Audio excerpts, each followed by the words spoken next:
नमस्कार दोस्तों, 4 नवंबर 1914 ब्रिटेन का एंड्योरेंस जहाज कुछ तूफानी समुद्रों को पार करके दुनिया के सबसे खतरनाक और रहस्यमयी कॉन्टिनेंट एंटार्क्टिका की तरफ आगे बढ़ रहा है। इस जहाज में 28 लोगों का क्रू मौजूद है और कमांड संभाले हैं एक एक्सप्लोरर सर अर्नेस्ट शैकल्टन, जो कुछ ऐसा करना चाहते हैं जो इतिहास में आज तक किसी ने नहीं किया है। पूरे एंटार्क्टिका के कॉन्टिनेंट को पैदल पार करना।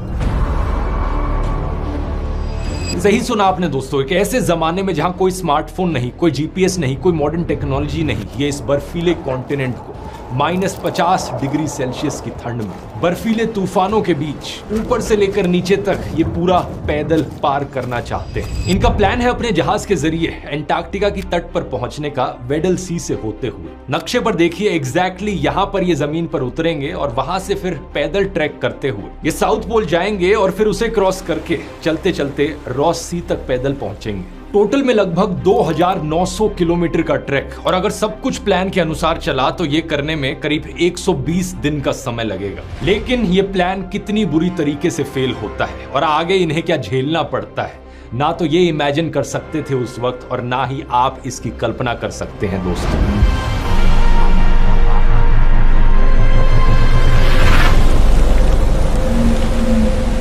पांच नवंबर 1914 ये एंड्योरेंस जहाज साउथ जॉर्जिया आइलैंड के एक व्हेलिंग स्टेशन पर पहुंचता है।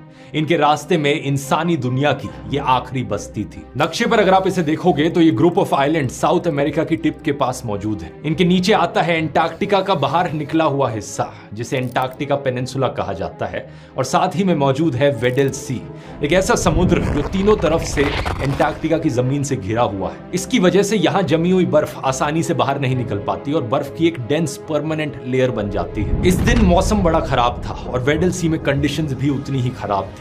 वहां मौजूद लोग शैकल्टन से कहते हैं कि इस मिशन को टाल दो, डिले कर दो, नहीं तो इन कंडीशंस में वहां जाना बहुत ज्यादा रिस्की होगा। लेकिन शैकल्टन अपनी जिद पर अड़े रहे। उन्होंने कहा कोई फर्क नहीं पड़ता, हम आगे चलते रहेंगे। 5 दिसंबर 1914 एंड्योरेंस का जहाज आगे बढ़ता रहा, लेकिन जल्द ही वही हुआ जिसका डर था। वेडल सी में बर्फ उम्मीद से कई गुना ज्यादा भारी और डेंस निकली, लेकिन फिर भी शैकल्टन आगे बढ़ते रहे। 18 जनवरी 1915 कुछ समय तक बर्फ के किनारे किनारे चलने के बाद यह जहाज पूरी तरीके से बर्फ में फंस गया।